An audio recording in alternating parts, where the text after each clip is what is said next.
So I'm walking to the butcher shop without a phone or anything, right? I just have my wallet, cash in hand, you know how it is. Always fucking cashing in, mate, always. And I'm trying to keep my mind occupied because believe it or not, we can't do that without any external sources.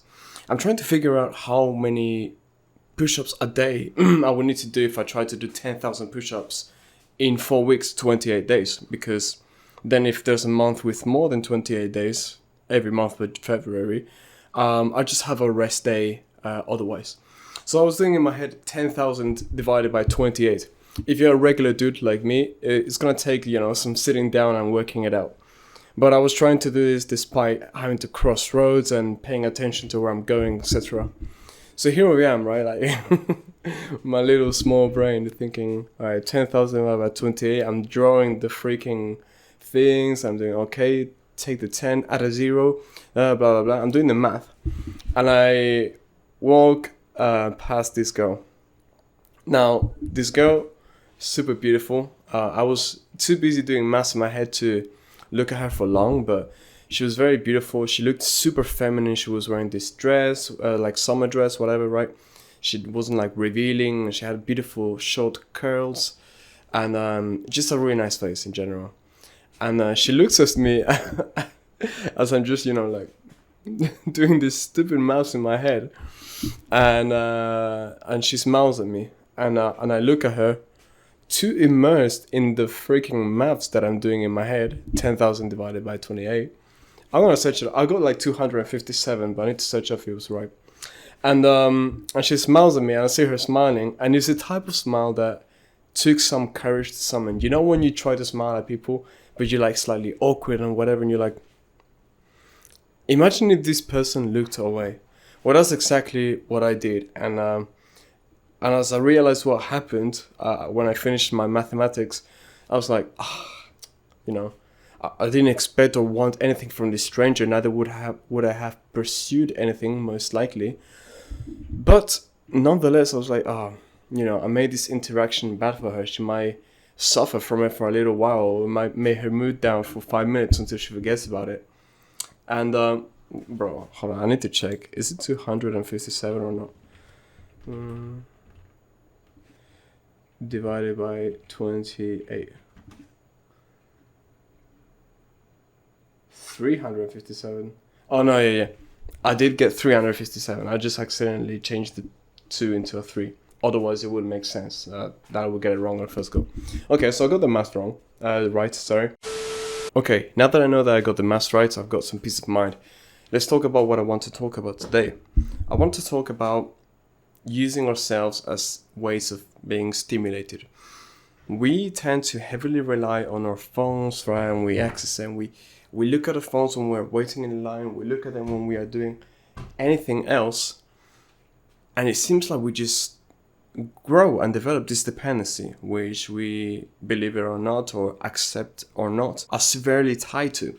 You wait at a line, you check your phone. You wait at a queue, you check your phone. There's an awkward silence, you check your phone. You don't know what to say in a conversation, you check your phone. Someone's talking to you and you don't know where to look with your eyes or where to how to stand or anything. You check your phone, you're like, yeah. You're uninterested. Instead of saying the truth, you check your phone. The point is, we rely on these things for a lot of things. Even entertainment, right? We can't seem to any longer do what we used to do as kids. Have you ever seen a kid looking at a flower intensely for minutes? What could they possibly be thinking? Well, it's not so much important, but rather how they're feeling, right? Are they entertained or not? They're feeding their creativity and their curiosity, which, as we get older, a lot of the time dies down. And as our, creativity dies down, you see a direct correlation with how we behave. Of course, nowadays it's getting worse and worse. You see kids younger and younger with iPads, with iPhones, with everything. You see the parents just neglecting their duties and just leaving them to watch TikToks with whatever bullcrap, and then they're just, rotting the brain from a young age. Well, look back at the good old days. I think about the times where the children didn't have that in contrast to now. Anyway, you see a direct correlation between lack of creativity and consumption. Now, I don't know if there's been studies about it, but I have my speculations, which you're free to agree, disagree, or just think about. The more we consume, the less we produce. Sometimes it is good to have a source of motivation, a source of inspiration. However, if you're just consuming and getting inspired for what? You're not generating anything. You may have run across these reels or Instagram or anything else that say, hey, scrolling another time is not going to help you. Doing another one is not going to do anything for you. And then you just scroll and ignore it. That's a clear sign from somebody that's trying to help you out, a stranger, and yet you still ignore it.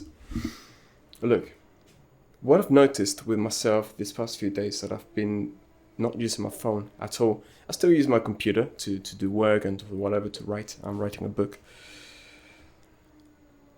I can't summon motivation if I try to get inspired from outer sources. Somebody asked me on Discord, what the benefits had been on meditating, and it very much so collides with what I'm talking about now. Meditation, mindfulness, staying away from the phone. There are loads of practices that you can do to be inspired, to be motivated. And yes, of course, it's less fun right away. It's less fun in the moment. But does everything have to be so fun in the moment? Can't you just enjoy things later on? Can't you cash in your rewards a bit later on?